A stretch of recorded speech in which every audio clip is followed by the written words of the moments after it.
Hello and welcome to Tier 1 Real Estate. My name is Jairo Gomez, the Business Development Manager here. And today I want to talk to you about something very important, which is how do we handle maintenance requests?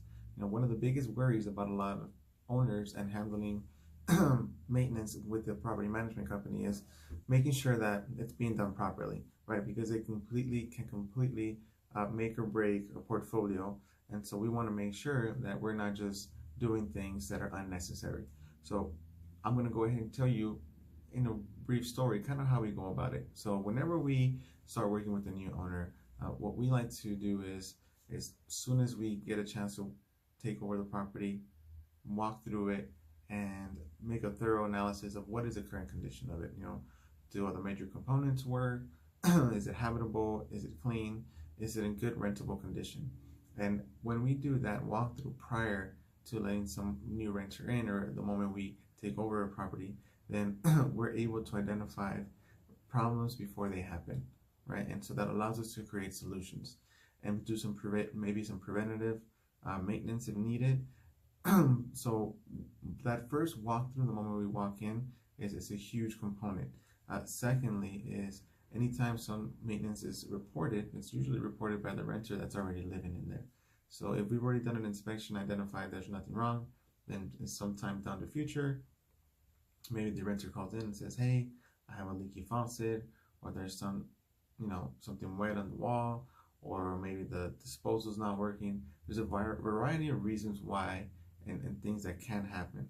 And hopefully if we've taken care of all the preventative stuff, then it shouldn't be nothing big. So the moment they call, they're gonna have the opportunity to call in or chime into our office in various ways of communication. And once our office receives that request for maintenance, we're gonna go ahead and address it immediately and determine first and foremost, is it an emergency? Is it something that we need to get to right away? Or is this something that was caused by the renter?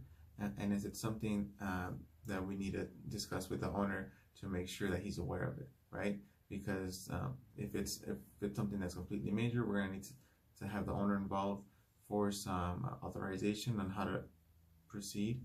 And also, if it's not something that's major, then we're gonna want to go ahead and talk to the renter and say, hey, look, a loose cabinet is not an emergency, so we're gonna have to, take care of that at a later date.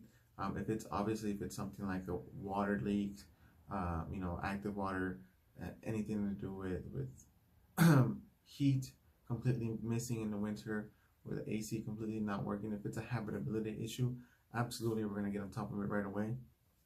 But a lot of times you'd be surprised when you're receiving a maintenance request from renters and it's not exactly something that has to be attended to right away. And so we're not going to go ahead and send someone out if the only thing wrong is that their knob fell in the kitchen cabinet. We're maybe going to defer that to a later time when it's more convenient, or maybe we're going to talk to the renter over the phone and educate them on how they can fix that problem. So that's how we handle maintenance requests, identifying whether it's an emergency, finding a solution for it, and making sure that we're communicating with the right people to get the job done. So I hope that's a little bit helpful and it gives you some more information on how our company handles maintenance requests, the importance of them, and how we can create a better solution for you. Once again, Jairo Gomez with Tier 1 Real Estate, and have a great day.